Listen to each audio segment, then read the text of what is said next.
সংজ্ঞা ফিরে পেয়ে সে বলে পুকুর পাড়ে খেলতে গিয়েছিল। তারপর আর কিছু তার মনে নেই। সমস্যা শুরু হয় সন্ধ্যায়।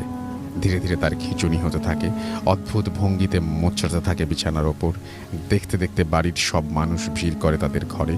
সবাই হুজুরকে ডাকতে বলে, আর আমার আপন মামা ডাক্তার ডাকতে গেলেন।